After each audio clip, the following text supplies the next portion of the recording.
Үсээд алдагдaltaд үсээд дампуурахад төр хариуцлага хүлээд. Тэгэхээр би бол эндээс үүдээд бид нар төрийн хариуцлагын тухай хууль гэж бас юм баймаар санагдлаа л да. Өнөөдөр төр хэтэрхий хариуцлагагүй байна. Тийм учраас бид сайхан юм ярихдаа бол мэдээж бас ингээд арт түмнийхээ төлөө хий гэсэн одоо ихтгэл үнэмшил бол байна. За тэгээд энэ хөгжлийн бодлогоодыг бол бид дандаа олон улсын байгууллагуудтай хамтарч бас боловсруулдаг шүү дээ. Боловсруулад тэгээд яг очиод хэрэгжүүлэх дээр хэний ч үг сонсдоггүй. Тэрнийхээ алдаа дутагдлыг дундуур нь ингэж засахгүй байна л да. Тийм учраас манай одоо энэ уул уурхайн компаниуд өнөөдөр юу хийхийгээ мэдэхгүйдээ биш. Зүгээр ерөөсөө юм хийлэхгүй байна. Ингээ барьцсан юм хийлэхгүй. Тэгээ одоо би өргөдлийн байнгын оронд гэдэг надад одоо уул уурхайн компаниудаас ийм өргөдөл ирсэн байна. Гомдол ирсэн байна. Манай компани яг үйл ажиллагаа явуулаад тичнээн тэр бүмийн хөрөнгө оруулаад тичнээн одоо хүн аваад ажилуулад ингээд банкнаас тичнээн тэр бүмийн зээл аваад ажилуулахад ийм юм болохгүйгээ хаачлаа.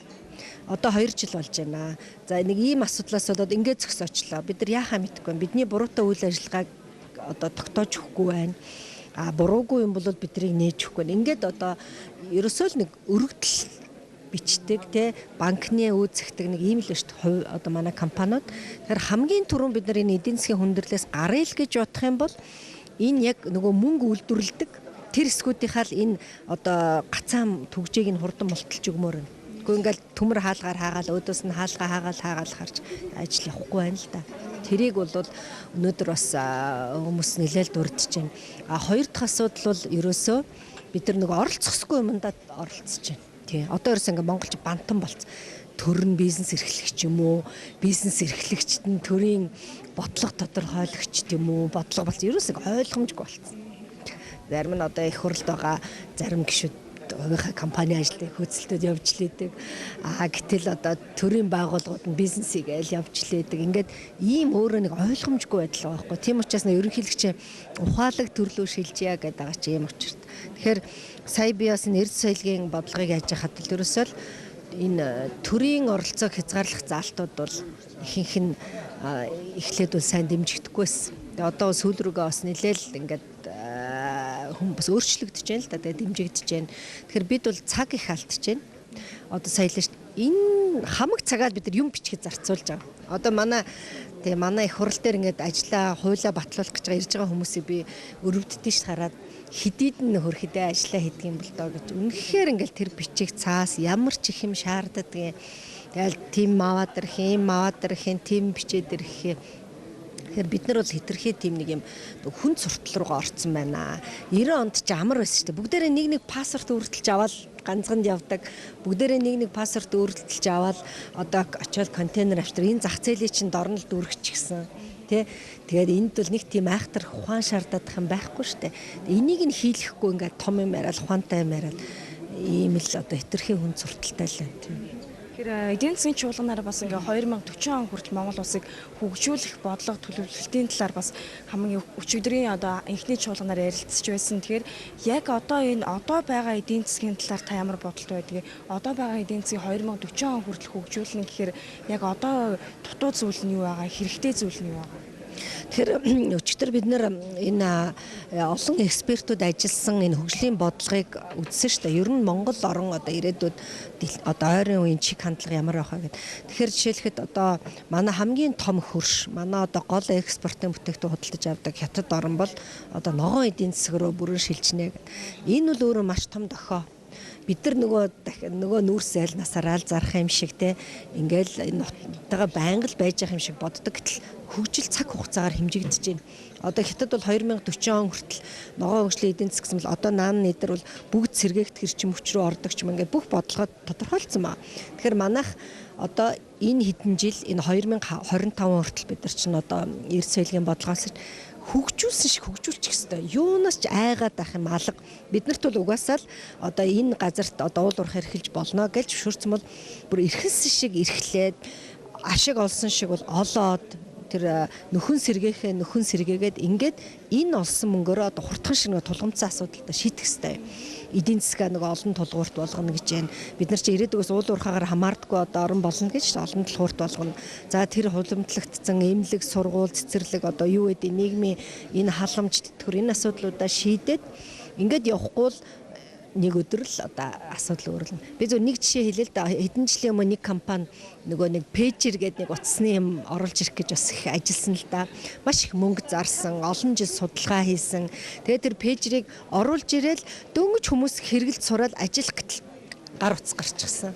Тэгэхээр тэр пэйжер хинт ч хэрэггүй л болсон л да. Тэгэхээр бид нар бол нэг тийм нөгөө нэг цаг-цагаар нь ингэж юмыг маш хурдтай, тэгээд зөрөгтэй юмэр байна.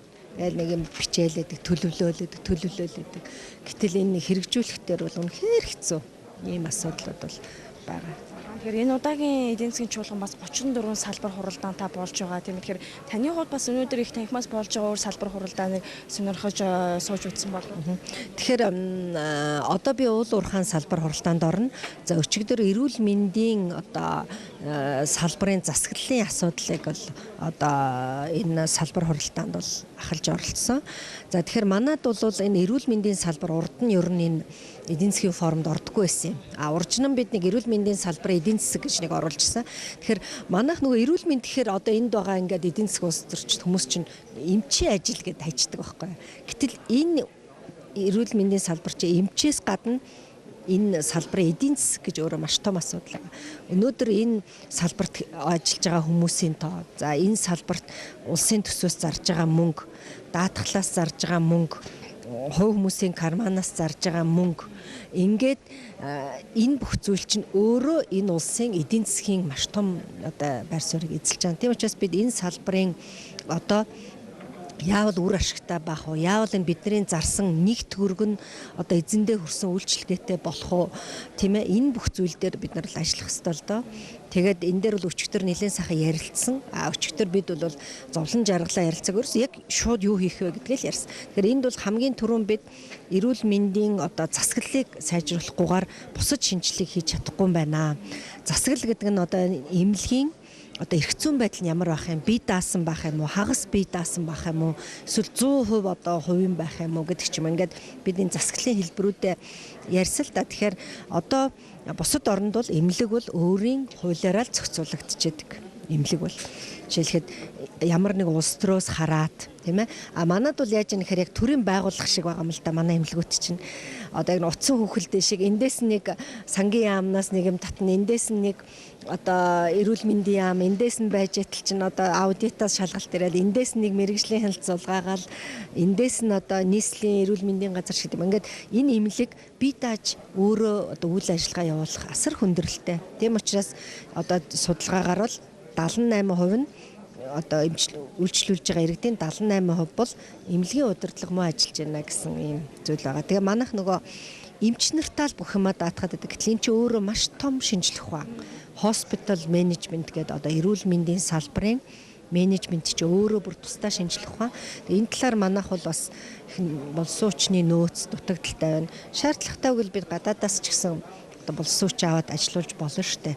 Тэгэхээр манай банкны салбарууд бол эхлээд хөгжлийн нэг хэсэг үе явж байгаад тэгээ ер нь жоохон улс төрөөс ингээд улс төрийн нөлөө орох гээд ирэхээр бүгд гадаадын захирлууд авч шүү дээ. Тэгэхээр эн чинь бас л нэг бодлоо шүү. Тэгэхээр манай одоо энэ эмнэлгийн салбарт бол маш улс төрийн нөлөө орчдөг. Тэгэхээр энийг бол ангидаар ингээд энэ бүх зүйл засаглал энэ зүйлд өөрчлөлт оруулах шаардлагатай байна. Тийм учраас одоо би эрүүл мэндийн эмнэлгийн байгууллагын засаглалын одоо эрх зүйн байдлын хууль дээр ажиллах гэж байна. За сая одоо даатгалын хууль дээр ажиллалаа. За цаашаа бид төсвийн тухай хууль, төрийн албаны тухай хууль, за мөн одоо төрийн өмчийн тухай хууль гэдэг ингээд олон хуульд бас өөрчлөлт оруулж иж энэ маань явах юм байна. Тэгэхээр ерөөсөө л яг хууль эрх зүйн орчин маань суур болох учраас ялангуяа тэнд оролцож байгаа улсын хурлын гишүүдийн хувьд их асар их том хариуцлагатай л ийм үе байна л да. За баярлалаа. Яг л шуудлаас та бүхэндээ Монголын эдийн засгийн 5 дахь удаагийн чуулганыг шууд амжилан хүргэж байгалаа. За дөнгөсөө Монгол улсын хөгжлийн бодлогын талаараа за хэлэлцүүлэг өрнөж дууссан байгаа. За хэсэг хугацааны дараа уул уурхай салбартай холбоотой хэлэлцүүлгээр би та бүхэндээ шууд амжилттай үргэлжлүүлэх хүргэх болно.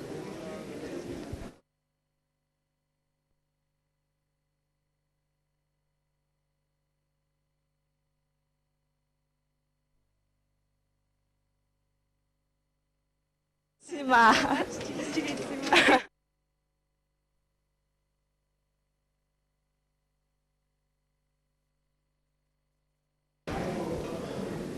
Тэгэхээр бид Монгол Улсын их сургуулийн оюун багштай уулзаад байна. Гадаад худалдааны алдагдлыг эхний 2 сараар нь харах юм бол 19 сая доллар болоод сүүлийн 3 жилийн дундчтай харьцуулах юм бол их огцон бууралтай байдал харагдаад байна л да. Та энэ шалтгааныг нь аль талаас нь харж байна? Тий. Тэгэхээр энэ дээр нэлээд хэдэн шалтгаан байгаа. Эхлээд бол ингээд буурсныг харахаар зэрэг бас эерэг үзүүлэлт юм шиг боловч энэ цаад утга нь бол экспортч буурсан, импортч буурсан, төгрөгийн ханш суларсан гэд ийм 3 хүчин зүйлээс нөхцөлдөд байна л да. Тэгэхээр энэ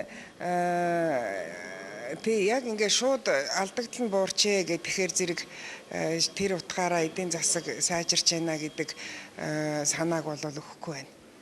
Тийм утга бол байхгүй. Зүгээр л тэрийн бүрэлдэхүүн хэсгүүд нь л одоо нэлийн хөдөө буурсан учраас буурч харагдаж шít. Уул уурхай дагсан одоо импорт их буурсан байна л да. Машин механизм, бензин, дизель гээл. Та эерэг талаас нь юу гэж харж байна? Энэ дээр ямар ашигтай хувилбар гарч иж болох вэ? За эерэг талаас нь гээд хэлэх гэхээр үнэндээ олдохгүй байна. Хэцүү байна. Тий эерэг бол зүйл энэ дээр алга. Зүгээр ер нь бол энэ гадаад худалдааны энэ тэмцэл дээр анхаарах юм бол шүү дээ. Чөлөөт худалдааг л манайх нэлээд дэмжиж өгөөсэй. Тэгвэл бас энэ алдагдлыг яг бодитоор бууруулах боломж гарах юмаа гэж харж байгаа л да. Зөвхөн бид нарын нэг судалгаа байдгийн 124 улс дээр ингээд хийгээд үзэхэд бараг л ингээд Монгол улсаас бусд нь бол чөлөөт худалдаатай, Монгол л угаасаа чөлөөт худалдаа байхгүй. Энэ бол манай энэ худалдааны тэмцэлд их тийм сөрөг байсан. Тэгвэл энэ сөрөг шалтгаанаа мэдж байгаа бол арилгах арга хэмжээг авчих л одоо хэрэгтэй гэж зөвлөх гэдэл байна. Чөлөөт худалдаа гэснээс манай улс Япон улстай бас чөлөөт худалдааны хилцээр байгуулахаар хилцэж байгаа юм байна. Сүүлийн 2-3 жил яриад явж байгаа юм байна. Та энэ хилцээр батлагдаад хэрэгжээд эхэлвэл ямар ашигтай гэж харна? Тий, яг 2012 оноос л яг нэг ийм одоо ярилцагдаад явж байна анхны удаага. Тэгээ хэрвээ энэ хилцээр ингээд батлагдах юм бол ашигтай. Тийм яагаад ашигтай вэхээр зэрэг Солонгос, Япон, Монгол улс хоёрын хооронд тодорхой нэгэн бүтээгдэхүүнээр галийн татваргүйгээр одоо ингээд нөгөө бараа солилцох боломж бүрдээд тэр нь аль талдаа тийм ээ Монголдооч одоо их ашигтай орлого нэмэгдүүлэхийн боломж бүрдэн шүү дээ. Тэгэхээр энэ дээр нэлээд түлхүү эрчимтэй ороосоо гэж бодож байгаа. Гэтэл бас орж чадахгүй байгаа шалтгаанууд байна, бодиттой шалтгаанууд. Манайхаас одоо ямар бараагаараа гадны орнуудтай чөлөөт худалдаанд орох вэ гэхээр зэрэг л ахаал байхгүй болоо явчихдаг л да. Тэгэхээр өнөөдрийн эдийн засгийн хүндрэлийг нэг талаасаа хямрал гэж харж байна. Тэгэхээр нэг талдаа бас эдийн засгчид эдийн засгийн бүтцийн өөрчлөлтийг бид нар бас хямрал гэж хараад байх шиг байна гэж тайлбарлаж байна л да. Та өнөөдрийн дүр зургийг ямар байдлаар тайлбарлах вэ? Үнэхээр одоо байгаа дүр зургийг хүн болгол хэлж байгаа бах. Уул уурхай дээр суурилсан, тэр нь түүхийн эд гаргадаг уул уурхай дээр суурилсан өрөөсгөл одоо эдийн засаг нэг салбараас хамаарна гэдэг чинь дархлаа маш сул болоо явцдаг. Тэгээд тэр уул уурхайн манай гаргаж байгаа бүтээгдэхүүн нь дэлхийн зах зээлийн үнээс хамаардаг. Ганц 2 хон худалдан авагчтай гэдэг одоо тэгж харж байна. За нэгэнтээ байгаа байдлыг харж байгаа тохиолдолд яаж сайжруулах вэ гэхээр зэрэг бас л бүгдээрээ ярьж байна. Солонгорсон эдийн засагтай байя гэж тийм ээ олон бүз. За тэгвэл би эхний удаадаа юу гэж харж байгаа вэ гэхээр зэрэг байна. Төсөвт орлого оруулах салбарыг их төлөхөд дэмжиж. Тэр нь бол магадгүй манад аялал жуулчлал байж магадгүй байна. Дараагаар нь хөдөө аж ахуйн салбар бол үнэхээр одоо их чухал альж оронд. Тэр утгаараа хөдөө аж ахуйн салбар айхтар одоо хүчтэй дэмжиж өгөх хэрэгтэй. Тэхийн тулд санхүүжилт хөдөө аж ахуйн салбар руу одоо яаж оруулах вэ? Тийм боловсруулах үйлдвэр дээр одоо яаж оруулах уу гэдгийг. Тэгээ манай нэг байгаа гол ийм дүр зураг бол ерөөсөө л тусдаа бие даасан жижиг аж ахуйнууд яваад байна л да. Одоо бол томрох цаг нь болсон. Тэгээд нэгдсэн бодлогоор томрох цаг нь болсон. За тэгээ боловсруулах үйлдвэрүүдээ бол бүр бодлогоор байгуулах. Тэгтэн төрөөс хувийн хвшлээ дэмжиж өгөх ийм шатанд их яаралтай орох хэрэгтэй. Одоо зөндөө ярьж байна. Одоо хэрэгжүүлэх цаг болсон. Тэгэхээр яг ийм байдалтай байгаа хэрэглэгч улсын зовлон бол үйлдвэрлэгч улс болох ёстой. Тэгэхээр энэ жилийн үйлдвэржилтийг дэмжих жилгээ засгийн газраас их том бодлого зорилтыг тавьж байна та. Мөнгөж гаргах юм байна. Та гарах гарц шийдэл нь мөн гэж харж байна. Үйлдвэрлэлийг дэмжиж гэдэг бол зөв. Гэхдээ нэг юм анхаармаар юм байна. одоо юу гэхээр зэрэг ингээд бодлого байхгүй. Зүгээр л одоо үйлдвэр эрхэлж байгаа тэр жижиг аж ахуйн нэгжүүдийг дэмжснээрээ асуудлыг бол шийдэхгүй. Асуудлыг хурдан шийдъя гэвэл салбараа сонгож аваад бүтээгдэхүүнээ сонгож аваад тэрэн дээр үйл ажиллагаа явуулж байгаа хувийн хөвшлүүдийг ямар нэгэн зохион байгуулалтанд оруулаад тэгээд тийшээгээ нэгдсэн журмаар тэднэрт одоо мөнгө санхүүгийг өгөхгүй болвол ахаал хуучин ингэж л явсан тэр байдалд автагдаад тэгээд үр дүн бол онц гарахгүй гэж харагдаж байгаа. Сүүлд нь танаас асуухад одоо валютын ханш, төгрөгийн ханшийн уналт өнгөрсөн оноос хойш бараг 30 гаруй хувиар унчлаа. Тэгэхээр валютын урсгалыг эхний одоо 2 сараар харах юм бол эерэг байдалтай байна л та нэмэгдсэн байдалтай байгаа шиг байна. Энэ оны хүлээлтийг та юу гэж харж байна? Тэгээ уг нь бол валютын ханш ингэж одоо их өснө гэж би бол хүлээж байгаагүй. Тэгээ 1380 дээр Монгол банк төрийн мөнгөний бодлого төсөвтөө суулгацсан байгаа. Тэгээд тооцоололтой байсан гэдэгт найдаж байна. Тэгээ ер нь үдээд нэг савлаад байдаг нь бол манай Монголын бүх үйлдвэрлэл улирлын шин чанартай байдагтай холбоотой импортын барааны эрэлт ихсгөөр л долларын ханш өсөд ирдэг шүү дээ, тийм ээ. Тийм. Тэгэхээр ер нь бол ийм ханш нь эдийн засагт нөлөөлдөг, айхтар хүчтэй нөлөөлдөг манай орны хувьд энэ дээр их анхаарч тусгай ийм зохион байгуулалт бодлого явуулах хэрэгтэй. Би энийг юу гэж хэлж байгаа гэхээр яг импортын бараа худалдаж авах хэмжээний одоо долларын нөөцөө бариад тэгээ яг зохиомл эрэлт байхгүй яг л импортын бараа худалдаж авахд шаардлагатай компаниудад нь тэрийг нийлүүлээд өгөөд яваад ах юм бол нөөц нь байж байгаа. Тэгээд төлбөрийг хийчихэж байна. Энэ үед бол долларын эрэлтэнд нөлөөлөд багасаад эрэлт багасгаар зэрэг ханш бол их докторчих ёстой юм. Тэгээ энийг л одоо их импортлдог компаниудтайгаа тэр төв банкны хоорондын хамтын ажиллагаа, банкуудын хамтын ажиллагаа л их гарцсан юм болов уу гэж бодож байна. Таны ярьж байгаа энэ чиглэл рүү Монгол банк алхам хийж гинэ үү? Хийсэн. Импортын бараа оруулж ямар импортын бараа оруулж ирж гэнэ үү, ямар компаниуд оруулж ирж гэнэ үү, хичнээн хэмжээний төлбөр төлж гэнэ үү гэдгээ тэднийг бол ингээд судлаад тэгээд арилжааны тэр компаниудын харилцдаг банкудтай нь одоо тэр нөөцийг бүрдүүлэх тал дээр арга хэмжээ аваад тэр нь бол нөгөө валютын дуудлага худалдаан дээр яригдчих штэ. Гэх мэтээр арга хэмжээ авж байгаа ч гэсэн манайд нэг юм их сул байдаг л да. Хурд их багтай, ярих нь ихтэйд яг хийх нь багтаад байгаа ийм байдал бол ажиглаад байгаа учраас тодорхой зорилго байна. Ойлголоо, арга хэмжээгээ авлаа гэдэг юм руу л одоо орох нь их дутагдаад байна. Хурд үнэхээр хэрэгтэй. За ярилцсан дэх баярлалаа. Ажлын амжилт хүсье. Амжилт баярлалаа, амжилт хүсье. За. Болцсон уу? Тэгэл плюс та бүхэнд Монголын эдийн засгийн чуулганыг шууд амжуулан хүргэж байгаа лээ.